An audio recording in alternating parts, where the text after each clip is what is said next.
এটা খুব মজার জিনিস, শুনলে চমকে যাবে। আমি বোম্বাইতে জলসা করতে গিয়ে এই ফেতরার কথাটা আমি এখন স্টেজে ওয়াজ করতে করতে বলি। তো একজন মাস্টার মশাই এই কথাটা ওনার কানে লাগে। ফেতরা ওয়াজিব কখন? ঈদের চাঁদ দেখা থেকে শুরু করে আর ঈদের মাঠে যাওয়া পর্যন্ত, এই টাইমের ভিতরে ফেতরা দেওয়া ওয়াজিব। আচ্ছা ধরুন ঈদের চাঁদ আপনারা কটায় দেখলেন? মাগরিব কটা বলবো, 6টা হবে। ধরুন সন্ধ্যে 6টায় ঈদের চাঁদ দেখলেন আজকে।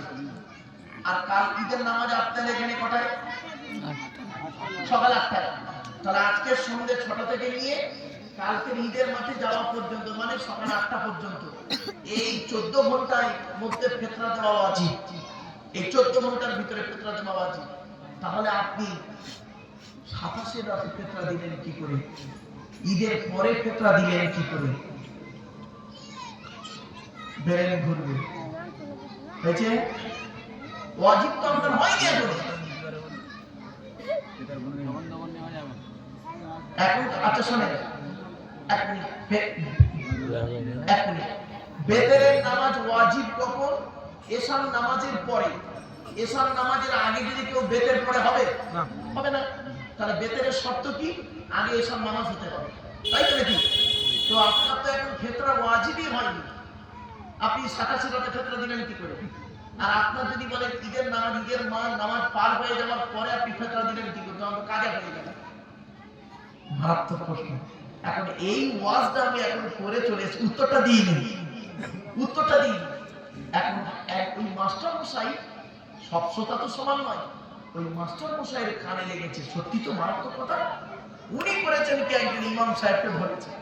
ইমাম সাহেব বলছে হ্যাঁ জায়েজ আছে, 27 রাতে ফিতরা দেওয়া জায়েজ আছে, 15ই রমজান ফিতরা দেওয়া জায়েজ আছে, ঈদের পরেও ফিতরা দেওয়া জায়েজ আছে। মানে কেন জায়েজ? ওয়াজিব কখন? আর বলতে পারে না। আপনাদেরকে উত্তরটা দিয়ে দিচ্ছি, শুনে নিন। যতদিন বাঁচবেন ততদিন এটা মনে রাখবেন। বাপ শুনে নিন, ইবাদতের দুটো ভাগ আছে। ইবাদত কয় প্রকার? বলুন বলুন। দুই প্রকার। কয় প্রকার বাবা বলে? দুই প্রকার। ইবাদত দুই প্রকার।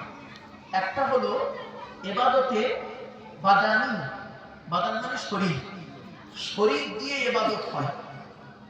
আর একটা হলো ইবাদতে মালি, মাল দিয়ে ইবাদত হয়, টাকা পয়সা দিয়ে, মাল দিয়ে ইবাদত হয়। তাহলে দুটো ইবাদত পেলাম। তো ইবাদতে বাদানি, শরীর দিয়ে যে ইবাদত হয়, ওই ইবাদতে নির্দিষ্ট সময় আছে, নির্দিষ্ট দিন আছে, নির্দিষ্ট দিন, নির্দিষ্ট সময় আছে। ওই সময়ের মধ্যে যদি করে তাহলে আদায় হবে, সময়ের আগে করলে আদায় হবে না, আর সময়ের পরে করলে কাজা আদায় করতে হবে। যেমন 5 ওয়াক্ত নামাজ, ফজরের নামাজের একটা নির্ধারিত সময় আছে, ওই সময়ের মধ্যে আপনাকে পড়তে হবে। যখন সময়ের আগে পড়লে হবে না, আর পরে পড়লে কাজা করতে হবে। কিছু বুঝতে পারছেন কথা? রমজান মাসের রোজা, রমজান মাসের রোজা কি বকরা ঈদের সময় করতে পারবে না।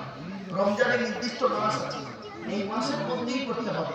রমজান মাসের রোজা ছাড়া অন্য কোনো রোজা চলবে না। কিছু বুঝতে পারছেন? তাহলে এটা বলে ইবাদতে বাদানি, শরীর দিয়ে ইবাদত। ক্লিয়ার? তাহলে শরীর দিয়ে যে ইবাদত করা হয় তার নির্ধারিত দিন আছে, নির্ধারিত সময় আছে। ওই নির্ধারিত দিন এবং নির্ধারিত সময়ের মধ্যে করতে হবে, আগে করলে হবে না, আর পরে করলে কাজা আদায় করতে হবে। ক্লিয়ার? বুঝতে পারছেন এখানে? আরে বলি না এটা পেয়েছে।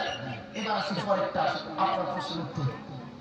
ইবাদতের মালি, মাল দিয়ে যে ইবাদত হয়, ওই ইবাদতে নির্দিষ্ট কোনো সময় নেই, নির্দিষ্ট কোনো তারিখ নেই, আর নির্দিষ্ট কোনো দিন নেই।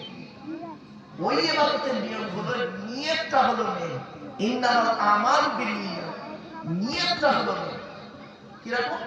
আমি ফিতরা দেব, আমার উপরে ফিতরা ওয়াজিব হয়ে গেছে, আমি ফিতরাটা দেব নিয়ত করেছেন, রোজার চাঁদ উঠতে, ঠিক আছে? এবার আপনি যখন খুশি দিতে পারেন, দ্বিতীয় রোজায় দিতে পারেন, ঈদের দিনে দিতে পারেন, ঈদের পরের দিন দিতে পারেন। একজন গরিব বলে গেছে, ও ভাই আমি অনেক বাড়িতে যাই, আমি ঈদের দিনে আসতে পারবনি ভাই। আপনি বললেন ঈদের 3 দিন পরে তুমি এসে ফেতরাটা নিয়ে যাও। তাহলে ইবাদতের মালিক ওর নির্ধারিত দিন নেই, নির্ধারিত সময় নেই।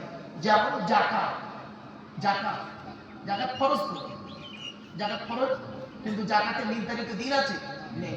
সারা বছর খাওয়ার পরে যে টাকা বাঁচবে তার 2.5 টাকা, শতকরা 2.5 টাকা যাকাত।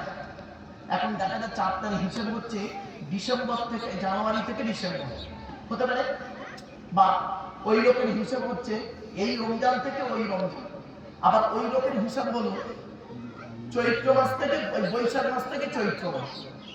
উনি বাংলা মাসের হিসেবে যাকাত দেন, ইনি আরবি মাসের হিসেবে যাকাত দেন, ইনি কি বলবো ইংরেজি মাসের হিসেবে যাকাত দেন। কিছু বুঝতে পারছেন আমার কথা?